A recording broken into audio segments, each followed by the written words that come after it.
What's going on, everybody? This is Chris from the Remote Work Academy, and we are going to get started with an awesome talk in just a minute. But as you guys are coming in, let us know, where are you coming in from? What city are you guys in? And what do you guys do for work? What's your company? Are you a SaaS company? Are you a freelancer? Are you a consultant? Let us know in the comments. Let me throw mine in. I am in Austin, Texas. And Tracy, where are you tuning in from? I am currently in Memphis, Tennessee.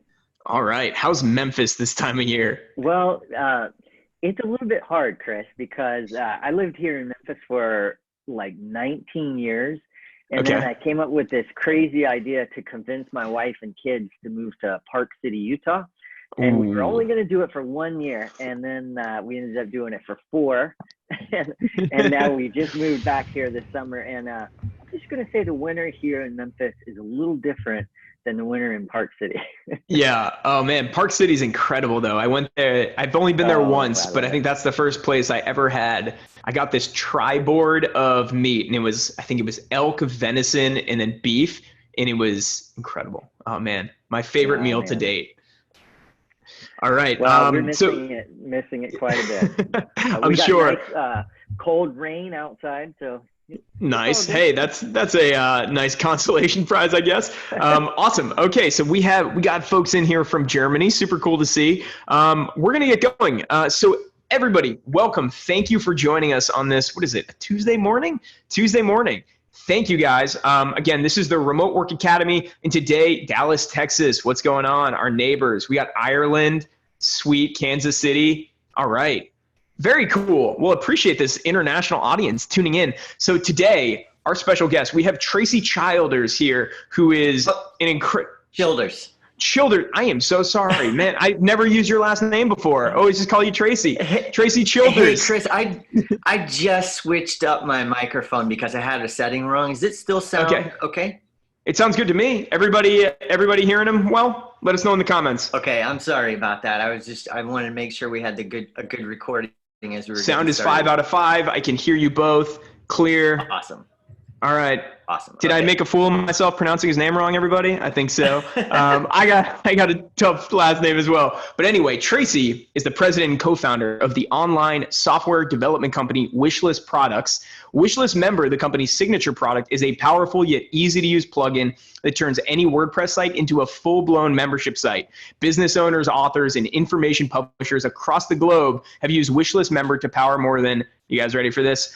101,916 membership sites, online courses, and communities since 2008. So they've been around for a very long time. Sounds like started in the bottom of the recession or right around there, which is interesting and topical. And after a lot of back and forth over the past year or so, Tracy and AppSumo ended up doing a deal together that we're gonna dive into and talk about. It was an incredible success, and we're gonna be going through that in a couple minutes. But let's see, let's see how folks are doing. Cool.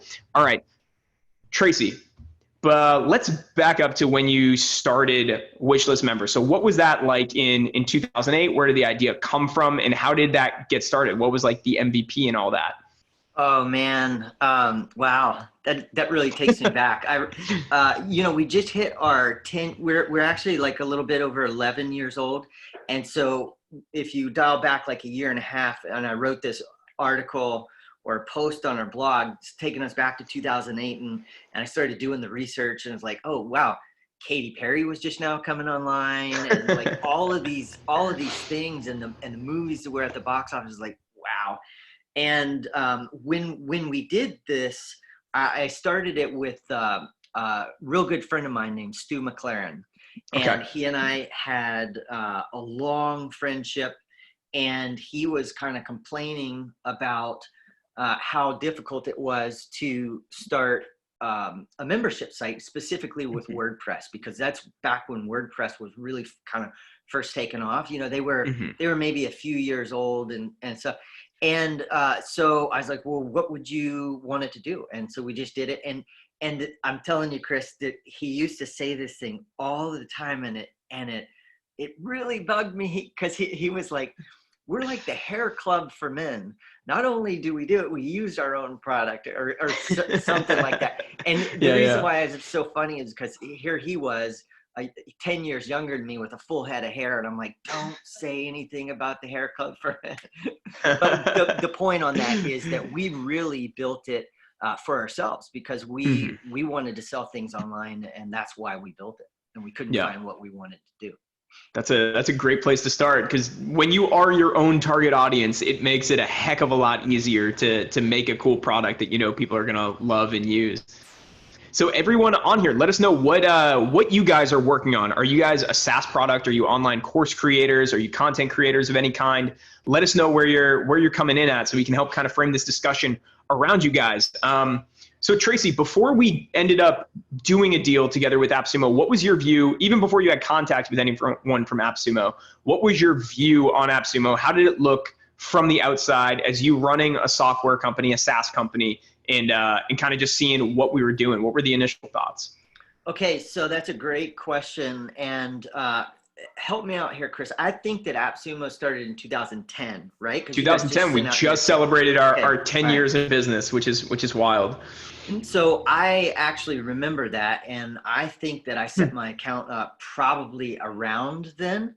And so, I was a guy that was buying tools, and I saw what Noah said. He's like, I really just wanted to get a discount for me and a lot of my friends. And so I knew about it all along. And so AppSumo started growing, and it was getting bigger and bigger. And I bought several things, not like I buy now. I buy like almost everything. I have a little bit of an AppSumo addiction going on right there. You're not the only one. And by the way, thank you for the Plus Club. I found out about the Plus Club, and now I'm like, I get 10% on everything. You guys can check it out, appsumo.com/plus, if you want to see the benefits of being a Plus member. That's a side advertisement. Sorry. So anyways, I knew about AppSumo, and I saw it just growing and growing and growing.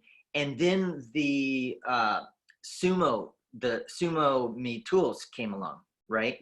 And so I had an opportunity to talk to Noah about that, and I already knew kind of his track record with AppSumo, and it was really interesting to talk to a guy like that, and he was fascinating. We had a long conversation, and back then everything with Sumo was free, and I told him, I was like, I'd rather have the paid version of Sumo, because I don't want to put the tools on there on my site just so that it will bring, I want the usage of the tools, not to get it back. And he had a big vision, and it was going. But anyway, in that conversation, he was talking about, would you guys ever consider WishList Member as an AppSumo deal? And I was like, there's no way I would ever do it. And the reason being is that, in the last 11 and a half years of us selling WishList Member, we've never discounted it, not even one time, not once, just so that people understand that. Because the reason that we had not done that is because we didn't want to get in a situation where we were saying, oh, well, we were devaluing WishList Member. And it's like, well, it's always on sale. Or if you bought it from Chris, he'll give you this discount. Or if you bought it, and I was like, it's like waiting for Gap to go on sale, because Gap is always 40% off. And if you just wait till the weekend, you're going to get a discount. So nobody ever pays full price, was the concern. And you see a lot of things get into that trap. Most people have heard of Udemy. It's a online place for buying courses. And the authors create the course, and it's usually like $100 or $200, but it's always on sale for like $10. And if it's not, you should wait, and we'll come back next week and it will be on sale. So it is kind of a trap when, it's always on sale. So I didn't want to do that. And things changed though. And So did I answer the question, or do you want me to keep going with that? You can keep going. It's interesting. Yeah. Okay. So the main hang up was like, hey, AppSumo's cool. I'm a fan of AppSumo. I buy AppSumo products, but I could never see myself as a partner because if I start discounting, it's just this race to the bottom where you're constantly trying to keep up with that. Right. And then there's the key point on it, Chris, and I'm sure that there's probably going to be other people that have products that are contemplating. The primary reason that I said no and not ever was I really wasn't in a situation where I needed to do it.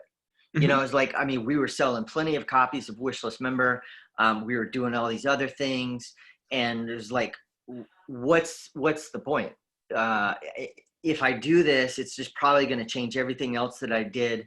And then, so fast forward to this deal, we had just gone through a major rebuild, and the timing for us was just awesome. So I went from not thinking I would never do it to getting an opportunity, and I said, this might be exactly what I've been looking for, because it wasn't, you know, I think that when we first went out, people were saying, oh, they're just doing this to raise a bunch of money. And it's like, I wasn't looking at it from the standpoint that we were going to make much money at all, really. I just wanted specifically to get the exposure.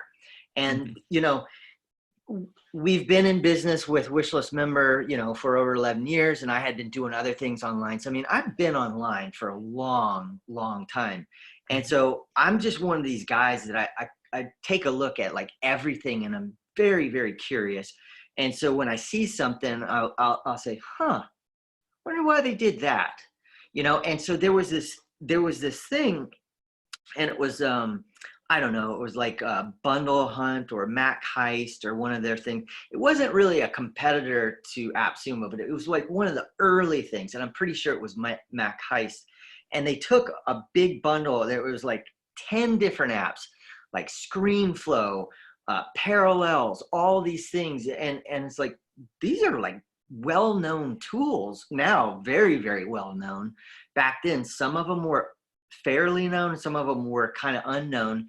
And I bought my thing, and they had this little counter. And I'm thinking, I just paid $50 for like 10 tools. So that basically meant $5 per tool. And then I'm sure the company Mac Heist is doing it, and is getting most of the money. So these guys are basically giving away their software. And I was like, how does this work? I mean, I was baffled. And so then later on, I went back and read some of the follow-up, kind of like what we're doing. Here's the follow-up for our deal. Why would you even do that? So you basically gave away 50,000 copies of your software.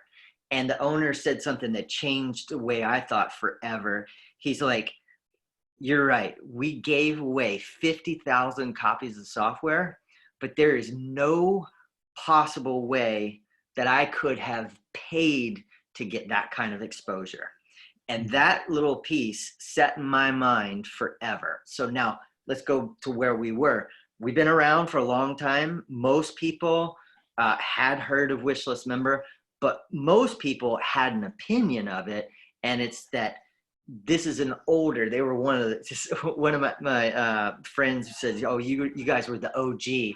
And so every time I saw that thing, it was like, oh, we were the OG original gangster. But here we are, we've been around for a long time. And then a lot of people were saying, oh, they're the old guys. They're not innovative anymore.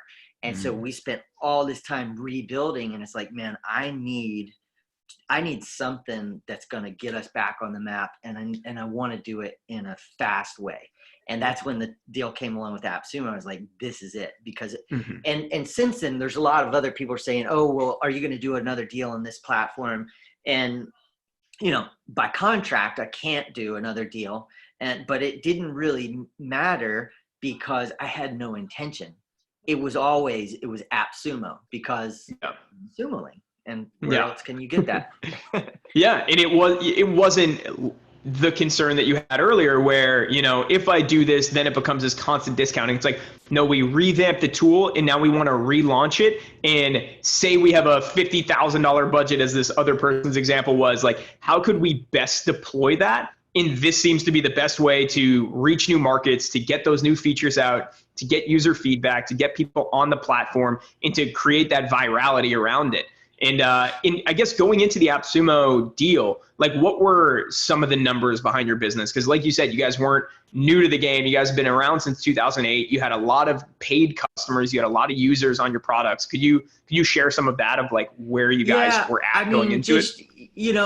We're always kind of cautious on sharing our actual numbers, but I will tell you that it has been a real challenge, because, when you first start your company and then you start building, and then there's a cycle. And what happened with us, Chris, is we had a lot of success early on. And with that success, this is going to be a lesson for a lot of people that are getting started in business. With every bit of success, you're going to get this little bit of confidence, and you're going to think, oh man, I did this, I can also do that, and I did that, and I can get, and you're going to get so excited. And many times you end up getting spread too thin. And so that's really what we did as a company. We had a lot of success with WishList Member, and then we started building out all these other things and going into too many different directions. And so then when you hear somebody that says, well, these guys used to be innovative, but they lost it, and you kind of have to step back, and you got to look at what everybody's saying, is like, is there validity in what they're saying? And I knew personally, we took our eye off of what made us relevant to people. And then all these new things started popping up, and man, we had competitors in every way, shape, or form, right? And so I knew that if we were going to get back to where we wanted to be, we had to dig in hard. And I thought we had to rebuild WishList Member. I thought it was going to take it like maximum of a year. It ended up actually taking us 2.5 years. But I just couldn't push it out until I thought it was ready. And now, when you're building something, it's never going to be finished, right? It's never going to be perfect, but I knew what had to be done, because we were taking all of these things that we had done, and we were really building on a framework. And this is where the timing for the AppSumo deal was great, because our framework had been in place. We got it out the door last year around April. We got, worked, we added some things here and there. We fixed all kinds of things. So we went into the deal having just a ton of confidence in the product. And I think that that's probably the key thing that you have to have. But when I say the timing was good, it was great for us because we had already built the framework. We knew the system. We had a lot of confidence. And when we wanted to add things, we were able to add them quickly. We knew exactly where they were going. We were building based on a format of everything. So then when we took the deal out to the community and are like, oh, well, could you do this? Could you add an integration with that? And I couldn't believe it, because when I started interacting with people, I was like, man, that's a great idea that I never even really thought of, right? And so it started booming, and it was really exciting. It was kind of getting some of that user feedback as they were coming through and all that. One of the things I'd like to go back to is kind of what you were saying, where you guys started off, you had a lot of early success, and then you guys got spread too thin. So was the spreading too thin trying to grow multiple products or different things like that at the same time, or where did that come from? Like, what was that spreading too thin? So what happened was, we're a membership plugin. And when we built it, we thought that everybody was going to use it the exact same way. Let's step back, Chris, and you're like, what exactly is a membership site? A lot of people think that it's a monthly bill, recurring revenue. No, that's a recurring monthly subscription model. A membership site can be anything. It's basically taking your content and putting it behind a username and password system. We we have people using it in so many different ways that you never would have expected, right? And so sometimes it's a church, they just want to password protect the content so only people that are in their congregation can see it. Sometimes it's a school, and so there's lots of different ways. So there's don't let me forget about when I spread too thin and I have a new direction. Okay. And I'll keep the thread. Philosophy on that. So we started getting a lot of these little features, and I say we were a membership site, but we always wanted to be a monthly membership site. Okay. So let's step way back and tell you about the times, because back then there was a company that had a monthly membership site where they sold WordPress themes, and there were starting to be other companies that were doing the same things. And it was this little company out of South Africa called Woo Themes, W-O-O. Woo Themes. All right. Back when Woo was a theme company and not the gigantic WooCommerce that it's known as today. And we looked at that and said, we should be the first monthly plugin company.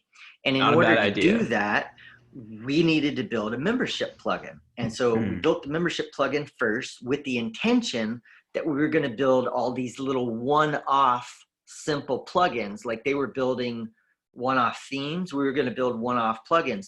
What it turned into was that now we were building these little plugins that really helped out with WishList Member. Okay, so when I talk about getting spread too thin, there's lots of ways you can build a monthly membership site and provide content. One of the things that we were providing was a new plugin every month. And so we kept turning out a little plugin, and then we turned out another little plugin the next month, and then mediocre plugin, just in time to finish it for the deadline, get started on mediocre. Now, what's making us popular is WishList Member. And really, none of our development resources are going to make that. And it's just like we bit off too much. We couldn't do it all, right? Yeah. So finally, we started stopping on the plugins.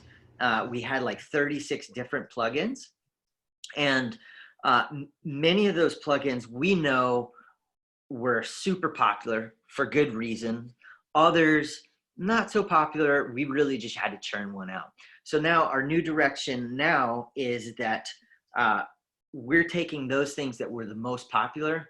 I'll give you a quick example, and then we can move on.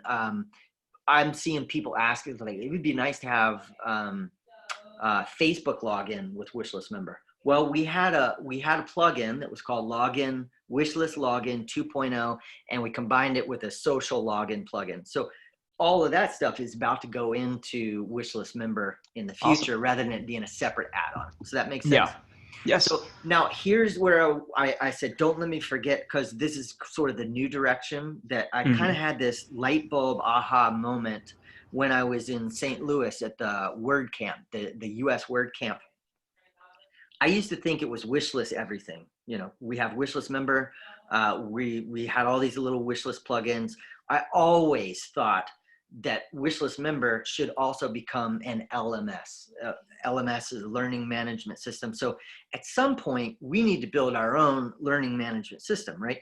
And so if I did that, number one, I'm just like all the guys that came after us and said, oh, I'm going to become your competitor. I saw that you were successful, and it's like, I'm going to do that. So there's a book called Blue Ocean Strategy. You probably read it. It's probably my favorite business book of all time. I read it and reread it. Yeah. And the concept is really quite simple. If you haven't read it, I'm not spoiling it, but it's like a red ocean is because all the sharks are chewing up everything, there's blood. And it's like, you got to have something that's kind of unique and blue so that you're not mixed in with all the waters. You could probably summarize. Yeah, no, I think that's great. And I think two of the key points that I really got out of it is, one, think about acquiring non-customers instead of customers. So instead of thinking, say you're building an online course platform or a membership site, most people would look at that. The red ocean way of looking at that would be, where are all of the people that currently have a membership site, and how do I take a piece of that pie? Versus the blue ocean way of looking at that is, who are all the people not using a membership site, and how could I get them to do it? Because if I can do that, I'm unlocking a new customer segment as opposed to just trying to take a smaller and smaller piece of this pie. And a couple of those examples are, how can you combine multiple things together, or how can you look at what your competitors are doing? I believe they call it a value graph or something like that, where they use the example of, man, what's that? Someone in the comments, let me know, that Kangaroo Wine Company. Tracy, do you know which one I'm talking about? What is that one? And they only have like a red wine and a white wine, but they talk about, if you graph out the wine industry, there's all of these attributes to it. And say one of them is like complexity of flavor and complication and price. And then what if you do the opposite of all of that? What if instead of having 100 different wines, you had 2? Yellowtail, that's the one, Michael, thank you. They initially, I believe they just came out with a red or just a white. So they were going after beer drinkers instead of going after wine drinkers. So they wanted to make wine as easy as beer is. Cirque du Soleil did the same thing, where instead of going after circus goers, they went after people who would be going to the theater. So they're combining these different things and taking audiences from different segments and all of that. So if you haven't read The Blue Ocean Strategy, I highly recommend it. It's an incredible book. It'll completely change the way you look at business and allow you to see a lot more opportunity as opposed to a lot of competition. Well, so you did an excellent job of summarizing that. I'm glad you stepped in, because I've actually not finished the whole thing. I just took some of the pieces of it, and now I'm going to go back and listen. I'll send you my notes. I got about 20 pages written up. So what I realized with the whole red ocean situation is that if I come out and I build an LMS, like, how am I going to really set myself apart from all these other people like LearnDash, WP Courseware, eLearn Commerce, Tutor LMS, Lifter LMS, LearnPress? Like, these are really good systems. Am I going to somehow enter the market like 5 or 6 years late to the game? Mm-hmm. And so I realized, you know what? I don't need to. We got people that love those products, and they don't want to switch. So what are those products missing that my product adds? And there's a lot to it. So, I mean, we have integrations 100%. With all kinds of payment providers. And so now and then we just, throughout the AppSumo deal, we added the thing with WooCommerce, which that opened us up to 65 different payment platforms. So now you got a situation where I love WooCommerce. What can I do? Well, I can use it for this payment provider that's only available it's popular in India. So now you can take payments from them. Then you can push them into WishList Member to protect your content. WishList Member can now push them into LearnDash. And see, I was never going to be able to get to the point where I could add 65 different payment platforms, but WooCommerce did. So if I was able to fit seamlessly with them, and now I'm able to do almost everything that you want in LearnDash or Tutor LMS. And so that's kind of the direction. That's where I'm saying I believe that the future is really collaboration. And this is one of the big reasons that I think you're going to start to see more and more maybe mature companies coming on AppSumo to do deals. Now, certainly if they're not in a situation like I just brought up LearnDash, and LearnDash is a very mature company. They don't really need to do a deal. They're not trying to get a lot of exposure. But if you got another company that's saying, you know what, we've been really working hard and we're ready to get in the spotlight too, and we're trying to catch up, I think you're going to see those. I think a good example of that might have been, but I think Buddy Boss might have done a deal with you. Is that right? You know what? I can't remember off the top of my head. We got a lot of them rolling out, but very possibly. But these guys are really, really smart too. And what they did was they found Buddy Press, and they're like, man, these guys kind of stopped developing it, and let's fix it and make it good, because they were getting all the feedback. And feedback is the key for everything. really. 100%. So yeah, I think I probably took us off topic. And no, I think that's really helpful to see. That's one of the things that's actually been coming up a lot in these conversations for the Remote Work Academy is getting that real world feedback for your product. How do you put something out there, get feedback, and then be able to redesign it and keep working on it, as opposed to going away for a year or 2 years and working on something without interacting with your customers, without interacting with your team, without getting that initial feedback. And let's see, I see a comment here. Yeah, that's nice. Use what is already available. Don't waste time recreating it. Again, that's another thing that's been coming up a lot is, okay, so go ahead. Let me jump in there because that's a Yeah. perfect comment to illustrate this example. Mm-hmm. Is one of the things that we do with WishList Member is we have a broadcast for the email. We have lots of emails and stuff. We have lots of integrations. And now there's a really popular deal on AppSumo called Mail Poet. And Mail Poet has been around for a long time as well. And they've been working they have a newer version. And if you didn't get Mail Poet, I would highly, highly recommend getting it. And so we've already done an integration with them. And I found out yesterday there was something and I'm looking at what people are asking for, and they're getting tons and tons and tons of requests, right? Well, one of the requests is automations. Can I pull somebody from this list when I add them to that one? I don't know when they're going to get to it, right? I mean, they got a lot of things going on. And I realized that on our integration, I thought that that's how we were going to build it. And we didn't. We built it like just a very, very basic. So now I've already got my team working on it. And so now, based on our tool, with their API, we're able to pull somebody off of a list and add them to another one, which they don't even have in their tool, right? And I'm not saying they won't get to it, they will, but when you start combining all these tools, you get to do all kinds of really creative That's been one of the most incredible things about the AppSumo partner community, is that us being able to foster these relationships between tools. And just like you're saying, how do you make it more cooperative than competitive? Because I mean, yeah, there's kind of like we're all in this together and that's nice. But even if you're looking at it more from just like a selfish standpoint, it helps your business better if you integrate with more tools. Because I did a talk at something a couple of years ago, but the whole thing was basically about like, how do you look at what's going on, and how do you think about where your product fits in like your customer's life, where you're not the only product they're dealing with, you're not the only software that they're using.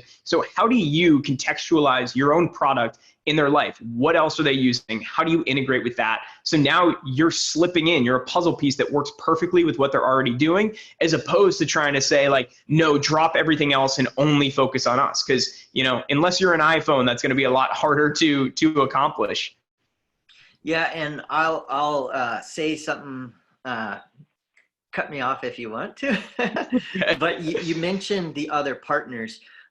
If I know that there's a wide range of people that are probably listening to this, but if you're one of these people that are like, I wonder if I might do that deal. The deal with AppSumo came with a lot of things that actually kind of surprised me. And one of them was the way that you guys have so much structure in what you did. I learned a lot in terms of your structure, but also you opened up a community that I had no idea actually existed, and it's like instantly when you come in, it's like you're part of this family, the AppSumo family. And like I've had multiple conversations with several CEOs, and it's like an instant connection because we had that thing in common, right? Yeah. And so now when I see these tools coming online, the newer ones that I don't even know exist right now, and I see that, hey, this makes sense for us, these people are very receptive to hearing my ideas because they know that we're doing kind of the same thing. Yeah. Yeah. I mean, that's something we've spent a lot of time focusing on, particularly in the business development area, is how do we connect these partners together? And then even on our side, we'll still be, Alona, who's the head of content. She was having a conversation today with a partner who launched like 2 years ago on AppSumo, and he wants some help on his copy. And so we still do things like that. Even if the deal's off AppSumo, even if it was years ago, we want to build these long-term relationships with our partners because their success is our success. And it's that cooperation. And, maybe down the line they launch a new product or they want to come back on because they're trying to launch new features or something like that. But it isn't this, hey, you come in, you launch, and then you're gone. Like, take your money, take your customers, get out of here. It's much more like, hey, we want you to be successful in the long term, and we're going to invest in this relationship, and you're going to invest in this relationship, and we're going to introduce you to this community, these other partners, these customers, to create that, fostering that long-term growth together. Note to self, I need to talk to the AppSumo team to help me write some copy. All right. Well, that was actually one of the things in our previous conversation you were saying about how, I guess one of the unexpected benefits of an AppSumo launch was that initial feedback that you get from all of these customers coming, where I think you said you had things written on your landing page for years that you thought was great. And then customers were coming through and you realize like, I can see how that's confusing. And I could look at this page for years and never pick up on the subtlety or the nuance that people are able to point out on my site that's going to like instantly increase my conversion rate. Okay, so this puts us in a direction that I get really excited talking about this. Okay, so when I'm back trying to make that decision, should I do with AppSumo? In my mind, I was like, okay, I've been at this marketing thing for a long time. I don't claim to know everything about marketing. If you ever see anybody that you can learn something from, I say take the opportunity, right? And so I love the AppSumo videos. And when the opportunity came up, I was like, even if the only thing that I got out of it was that they would make a video and I could see what they said about my product in the video, that would be worth a lot of money to me in the long run. And so then we started going through that process. And then what I realized is like, there was always these questions in my mind, like, well, how do they do these videos? And then, so now not only did I get to see the video that you made, I saw the process of the video. And see, that process of making the video is like gold to me. But then as we started in the deal, it hit me because right when it came out, the questions just start pouring in. And I had like this light bulb aha moment. I was like, this is just complete gold, just sitting on there. You guys did an awesome job of making the video. But the video was made before we got all the feedback from the questions and answers from the people. And I was talking to a company that does this online chat for your site, right? Okay. And I said, we did that before. And I always hear that if you do that, your sales are going to go up, right? And he said, well, yeah, it does help. He said, but what most mature companies recognize is it's not that it's an instant boost in sales. It's that after 3 months of us collecting all the data, it's the data that's the gold, because you're going to see what questions people are asking.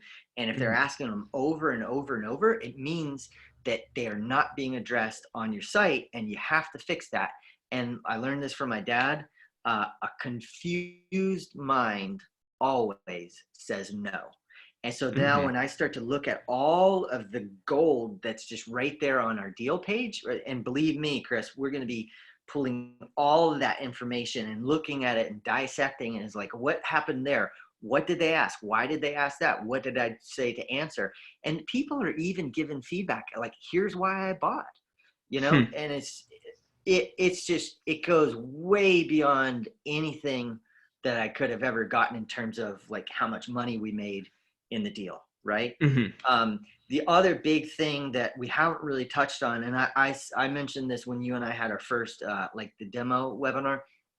It was never about trying to get a big check from AppSumo. it was always about the exposure. And then also I wanted to build an army of evangelists. And what happened, it blew up. I couldn't even believe it. Now I've got people that were using my competitors' tools and are like, yeah, I wasn't really happy with this, but this is what we decided to do. Now they had an opportunity to come over here. I'm like, man, I love your tool. I love it way better than the competitor's tool. And here's why. And like, they're giving me these feedback, all of this feedback. And I'm like, if you could have one thing that could be like the most valuable thing that you could ever get in your business, it would be to somehow tap in to the heads and minds of all your customers. And that's exactly what happened. They were just free reign, giving me all the information that I ever would want. That's incredible. And I think to go along with that, it's like you got those evangelists, you got those customers, but you also got a nice check along with it. It wasn't all bad in that regard as well. Yeah, it's not having we've already got a lot of that earmarked, so it's, we'll spend that pretty quickly. But just to be honest, we as a company, we did incur a lot of debt, and because we were building and building and building, and we built longer than we thought we had to. So it's a natural cycle of business that you do go into your debt, and that's just the way business works. And so now, as we're looking at saying, hey, this is really going to help us make everything more beneficial, but also we're wanting to be very, very smart about it, because over the last year, I've had idea after idea that I want to keep building. And I'm trying to be very, very cautious not to get into what I said before of saying it getting spread too thin. All of these ideas build on top of what we're already doing, and it doesn't take us in different directions. It's just the type of things that we'd be building to benefit our customers and future customers. Yeah. So one of the questions, and you and I, again, have talked about this, is, what happens, I think one of the big worries partners have or potential partners is, what happens to my current paid users? Is this something that's going to ruin my business long-term if all of these users switch over to the AppSumo deal? So I'd love to hear your thoughts on that. Well, you know what? I saw somebody that asked a question like that in the chat, and to really get down to it, that was probably my biggest fear. I mean, it was like my biggest fear, that what has really kept us going has not been getting new customers. We do get new customers. We get new customers every day, but not at the amount of what we used to get when we were really in growth mode. But what's keeping us going is the people that want to continue to get the updates and support. And so I had this idea in my mind that if I did this deal, am I just going to lose all of my customers? And so there's number one, am I going to lose all the customers? Number two, are my customers going to be really upset? Okay. So what happened was a totally different scenario. And I was talking to Jarrett and on your team, and Jarrett's been awesome to work with. And he goes, you would not believe this, but the AppSumo list is about 850,000 people, roughly. I don't know. It might be closer to 1 million now. But then also you got all the affiliates, that their far reach and everything. And it's like, surely everybody's like me. As soon as it comes out, people are going to see it. But that's not the case. And it's like, I have since been looking through, and like I told you earlier, I got on AppSumo early on. And then I went back through and I looked at all these old past deals, and I was like, I had no idea that I could have bought that on AppSumo. Not everybody looks at their email all the time.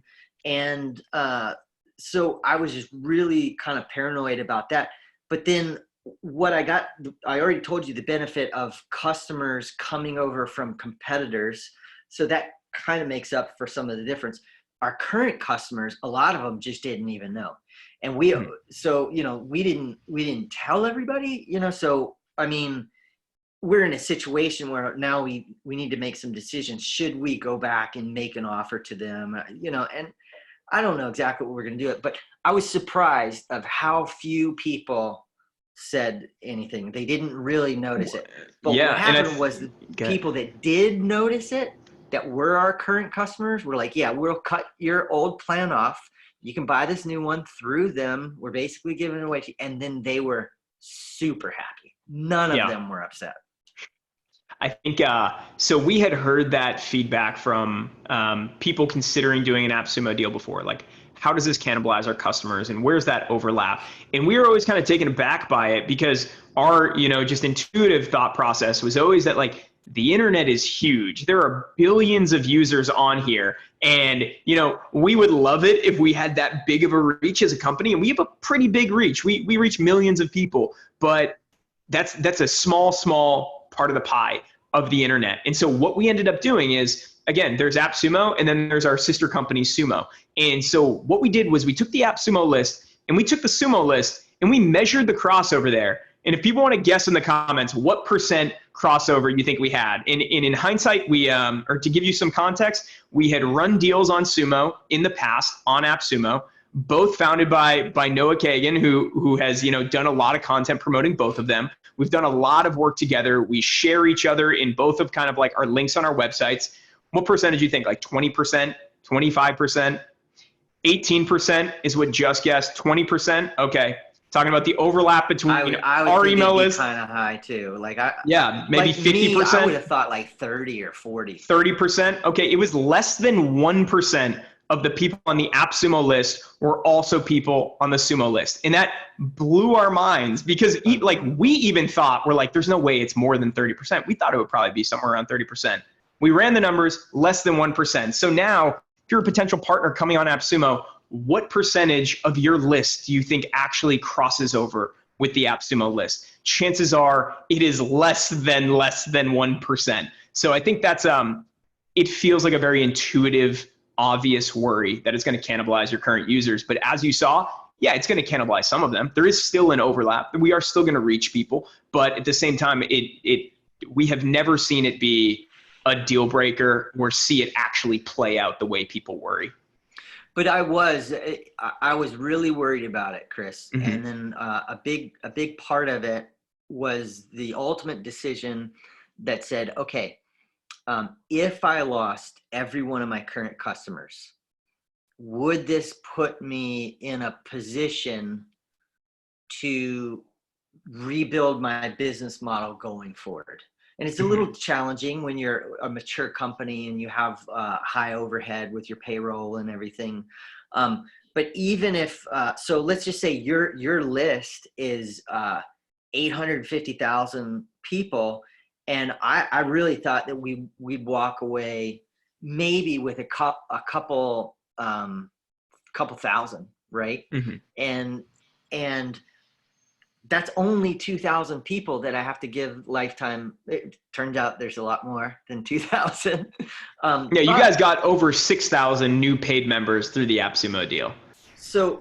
But now looking forward, all 6,000 of those people are always going to be wanting to use WishList Member in conjunction with every other tool. So every other tool, they're like, can you integrate with WishList Member? Can you do this? So we're always going to be on the map.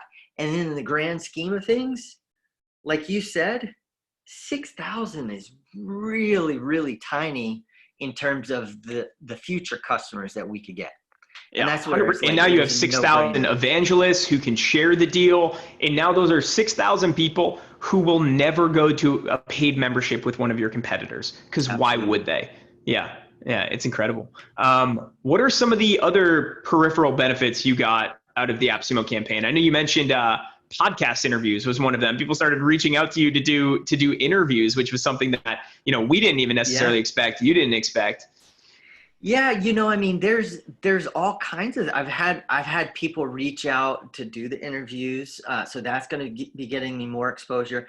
We had people that I get requests from different service providers a lot, like, hey, hit me up for sales calls. But all of a sudden, we were on everybody's radar, And so actually some of these service providers are really things that I've been looking for a long time. Like we have content writers now that are reaching out to us.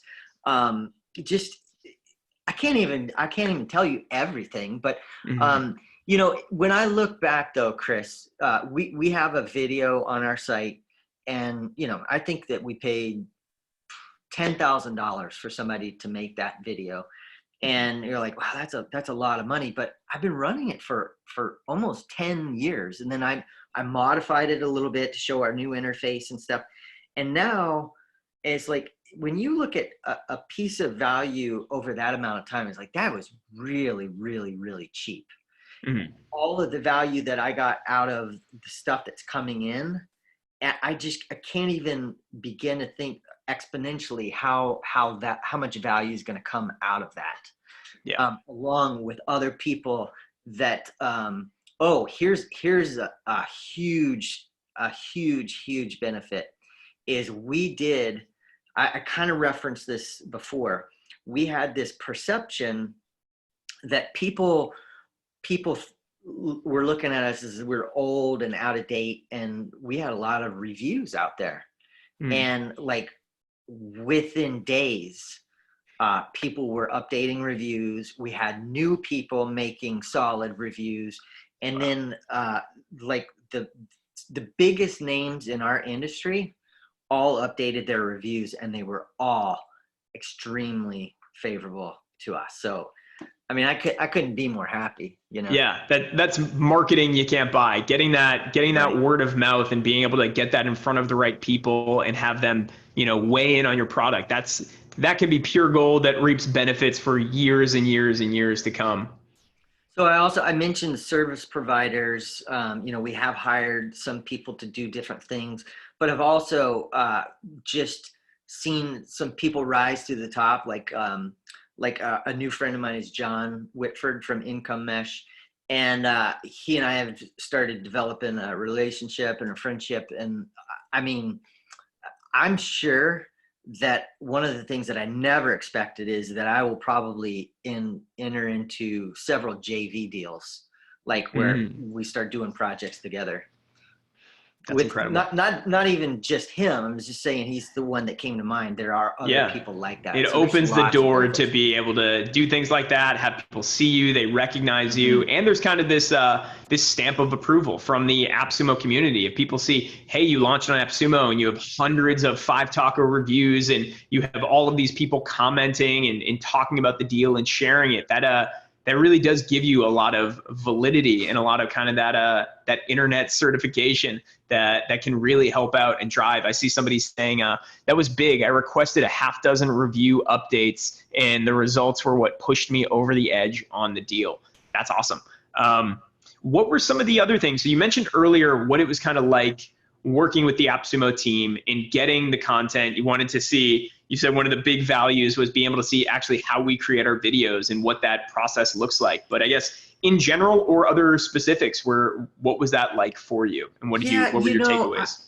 I think when you're in business, you know, a lot of us are the Sumo Lean community. I say, I noticed that there are a lot of agencies. There are also a lot of solopreneurs. So I actually have 2 AppSumo accounts. I have one that's for me personally, that I buy certain things that I'm going to use like as a solopreneur, and then others I buy for our company that we're going to use those as a tool.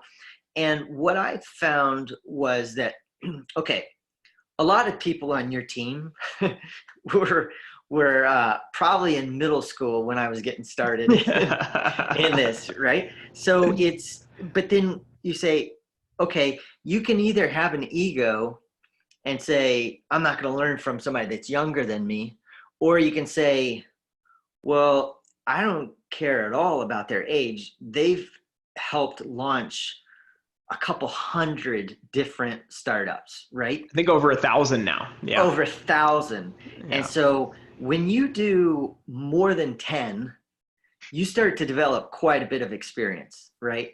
And so when you get to 100, I'd say you're an expert. If you're 1,000, you're like, something is right here. And it's usually a process. Mm-hmm. And that's what I found. The biggest thing from AppSumo from the very beginning, the whole thing was a process. So if you want to study things, try to figure out what is it that will be your process on getting things done. And so I learned so much stuff from you guys. I mentioned the video already, but that's the whole process. And it's also, there's a big thing is Dan Sullivan, I think, teaches it's not that how, it's the who, right? Mm-hmm. So many times in our business, you're like, well, how am I going to do this? Like, I got to go out and I got to learn video editing. Man, I got to go out and I got to learn how to get good on camera. And what I saw from you guys is like, everybody knows what they're supposed to be working on, and everybody is very, very good at what they do. And then they flip it over to the next person. The person that edited our video was not the same person that spoke on our video. And the person that spoke on our video was not the same person that scripted our video. And it's like, it's just a process. And if you're by yourself and you understand that process, you don't have to have people that work for you to do those. You could say, hey, and this is what I did before we started WishList Member. I've been in the software business for a long time, and people were like, what do you do? And I said, I'm kind of like a contractor for a house. It's like, I don't know how to do the plumbing, and I don't know how to do the framing, and I don't know how to do the electrical work, but I know every step that needs to be done. And I go out on these, back then it was Rent-A-Coder, but like Upwork and Fiverr. If you say, all I need is somebody that's really good at scripting a video, get them to script the video, and then move on to the next person. Find somebody that's really good at editing a video. Yeah. And I mean, that's exactly it. And it wasn't out of the box, this process. I mean, when I came on, there were 3 of us. And as we grew, we really needed to, as Eamon was building out this team and building all of this out, we had to figure out the best way to do this. And the process has changed a lot. It's gotten so much better over time. And we just do these continual iterations where we do these like team summits, these deal setup summits, where we all sit down, we whiteboard out the entire process. A deal comes in, what happens to it, what gets created, and then what comes out the other end, and what do we do after the deal? And just exactly like you said, it's just this factory that we're constantly tweaking and churning, and it's been really incredible to watch. And in the video, even just that, like the microcosm of that, like you said, it starts with, we have the partner like you send over a demo of walking through your product so we can see what that looks like. Then somebody puts together a script, somebody records it, somebody edits it, someone does the final touches, and then we get it uploaded on the site. And there's a lot of hands that touch something, and it's this process that just keeps getting refined and refined. And so, being able to just, we're not secretive about any of this. We're happy to share it with people so they can, if you want to do it on your own, you can do that same thing. But we have a team that's great at it as well. Yeah, and I do want to say something real quick, Chris, because I know that you're a humble guy, and you've been around with the AppSumo group for a long time, and I can tell there's little bits and pieces like, I didn't know, like Chris was the one that did that. Like, I know that you have your hands in a lot more stuff than people know. I appreciate that, Tracy. Yeah. It's interesting. When you come on early, you get to touch a lot of different parts of the business. And like you were saying with the reps and things like that, that was one of the biggest things that Eamon sold me on when I was coming on to AppSumo. I was like, listen, you could go work for a company and you can get really good at their processes and get good at the marketing for that tool. But at AppSumo, you get good at the meta process of business, where when we do a deal with a company, you get to basically play CEO, and you get to think of, okay, what is the core message of this product? Who is the target audience? How do you communicate that? How do you create content around that? How do you structure the deal to make sure that it's going to reach the widest range of people? So every year we do over 100 product launches. And so, I've been on for 3.5 years. So that's hundreds of product launches that either I've been directly involved in, or I've just got to, in the past year or so, I've kind of stepped away from that, even maybe longer than that, but still watching the team and watching the team grow and being able to see all of this has been incredible. It's just such a good learning experience. And then from the partner side, for a partner to be able to come on and then watch how we work, like you're not the only one who said this. It's really helpful for partners that we work with to see how the AppSumo team operates, how we structure our processes, so then they can take, you know, the best of that and bring it back to their teams and figure out who they need to hire and what part of the process they could improve upon. And it's again, it just goes to that collaborative nature of business that you were talking about. Well, I want to say one more thing about that whole process, Chris, is I know when you talk about saying you did that many launches, and you're going to always have some people who are like, well, I'm not ever going to be able to be in a situation where I'm going to be able to do that many launches, or am I going to be able to do all this stuff?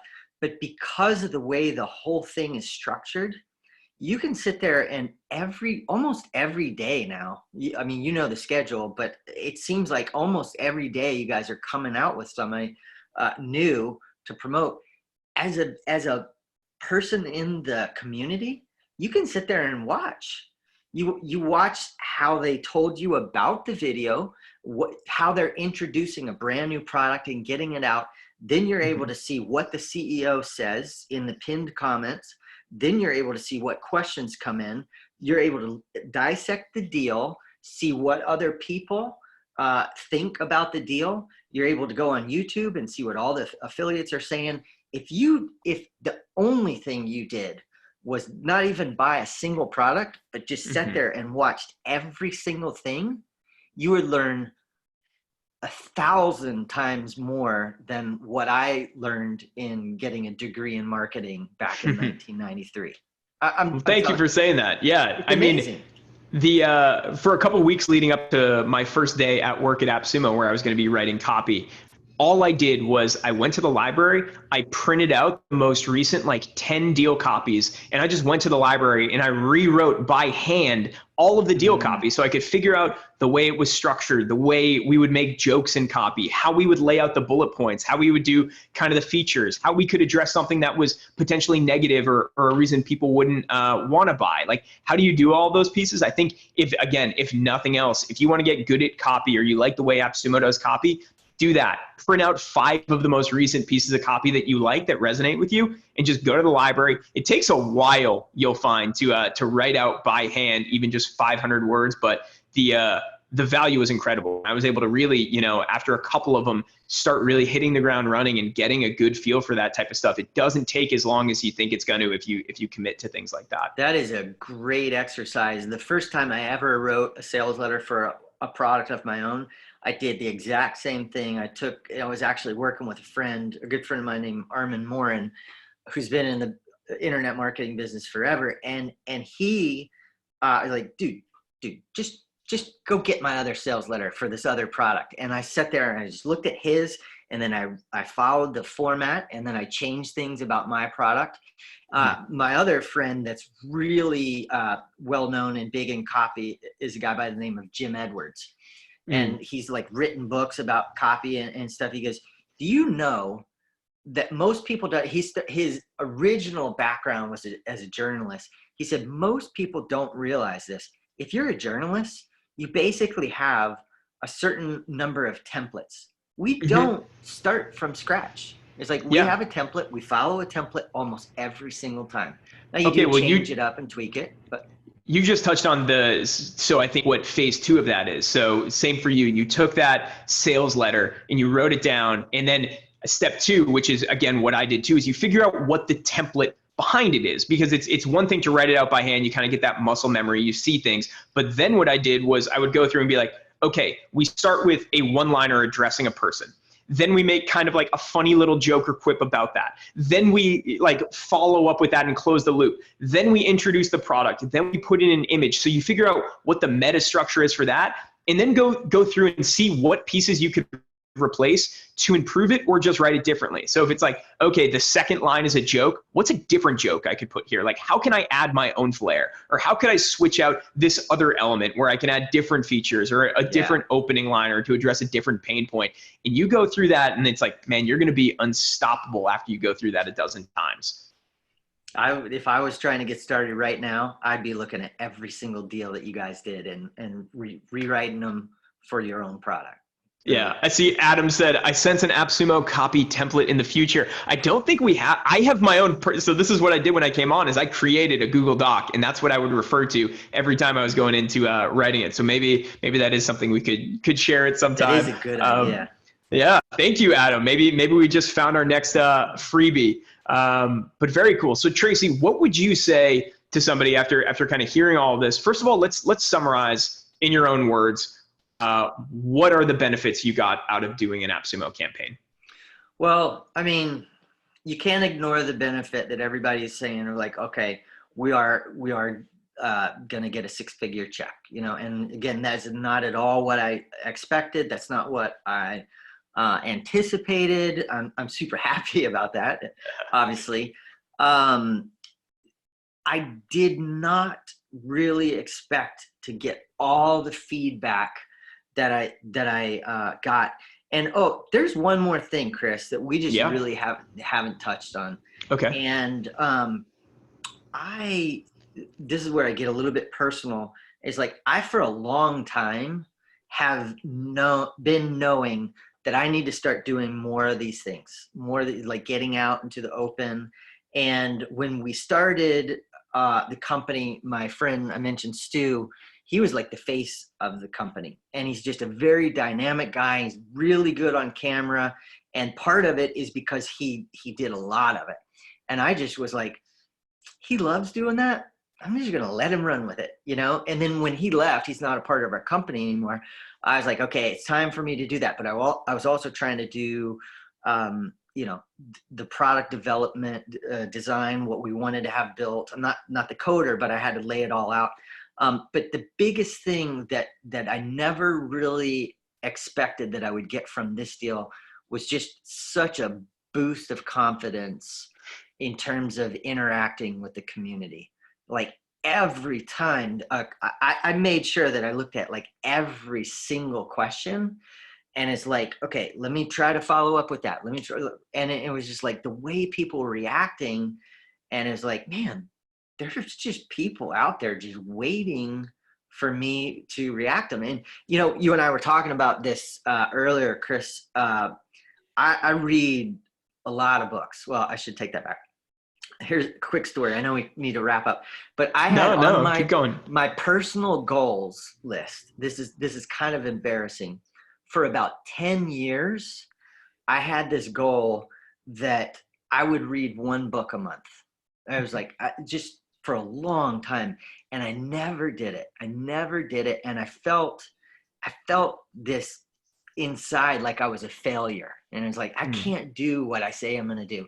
And then all of a sudden, I was talking to a friend of mine, and I was like, how do you read so many books? He's like, I mostly just listen to them, and I do that when I'm exercising or going for a walk. And I was just like, bam. So I switched to Audible. And so for the last, I think, 7 years in a row, I've finished more than 1 book a month. In some years, I did like 20. And so one of the ones I just finished right now is called The 5-Second Rule by Mel Robbins. And if you have not heard of Mel Robbins, you got to check out some of her stuff. The 5-Second Rule, and she's just talking about building up your confidence, overcoming procrastination, productivity, overcoming fears and anxieties and stuff. And what happens is a lot of us deal with negative self-talk. It's this imposter syndrome, and it's like, you're the only one that's saying that. And it's like, even when people are saying, man, no, you're good at this, there's still this little thing in my mind. And a lot of people think, well, not him, not that person. Yeah, we all deal with a little bit of it here. And so that's the biggest thing I took away from AppSumo is like, I got to get past that stuff, because when I'm myself and I interact with people, not trying to be some person that I'm not, I'm just being my real self, people respond very, very well to it.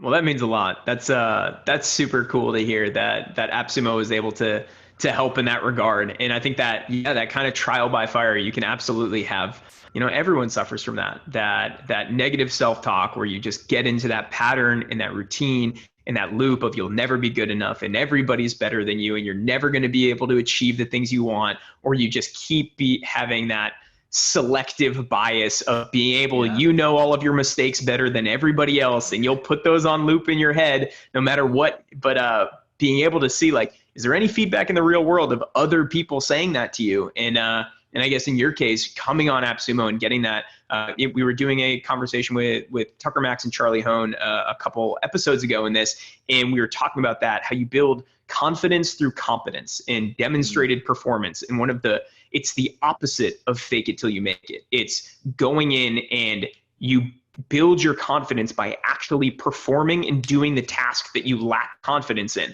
So you might have no confidence that you can hit a free throw because you've never done it. But if you go out and you practice and then you hit one after another, and then you miss, but you hit another one, then you've built it based on something real. Again, getting that real world feedback. You're going out there, you're challenging yourself in the real world, and the real world is saying, yes, you just made that free throw. And so then you can rest easy at night knowing that you've achieved this thing that has been holding you back for so long.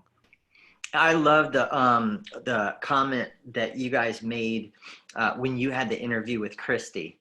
And it was like, if you do nothing else and just get like at least 5 minutes a day on one thing that you're having a real challenge with, even if, 5 minutes a day will probably turn into more, and then you start getting big success. But a lot of times it's like, 5 minutes is not going to make a difference, so I'm just going to put it off. I'm just going to put it off. I'm going to put it off. And there's so many things like that in being an entrepreneur. It happens all the time. So yeah. Well, Tracy, I think that's value. Thank you so much. I think that's a beautiful note to end on. And well, I guess one last thing is let's go into those big benefits. We talked about a good amount of them. Let's if you want to summarize that for folks, and then we'll sign off.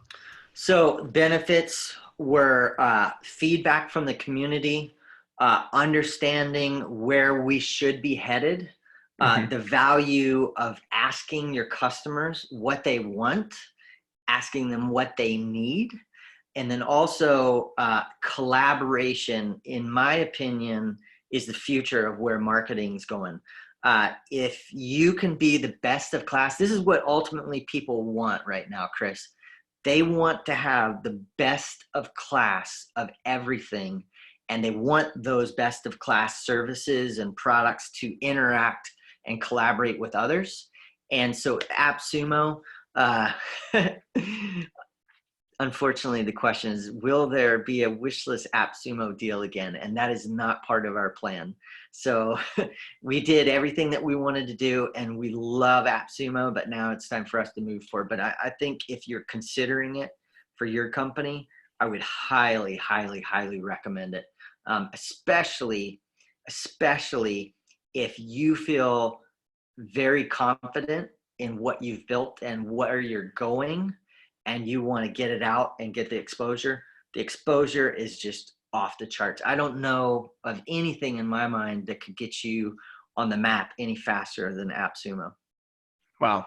Thank you so much. That means a lot to us. If anybody on here thinks that you want to check out AppSumo to launch your product, you can go over to appsumo.com and click on the submit your product button. And there's a form you can fill out there if you're interested in at least getting on the radar, and we can see about having a conversation there. But Tracy, thank you so much for not just this hopping on for this conversation, but for everything you've done, for bringing such an incredible deal to the AppSumo community, helping out 6,000 people on the AppSumo community set up their WishList member and getting that going. It's super cool. Everyone on here, thank you for joining us. This was a really fun, heartfelt conversation for me, and it was great to have everybody here. And Tracy, once again, thank you very much. I'm sure we'll be talking again soon. Thanks, Chris. I appreciate you having me. It's been awesome. Awesome. All right. Take care, Tracy. Talk soon, and thank you, everybody.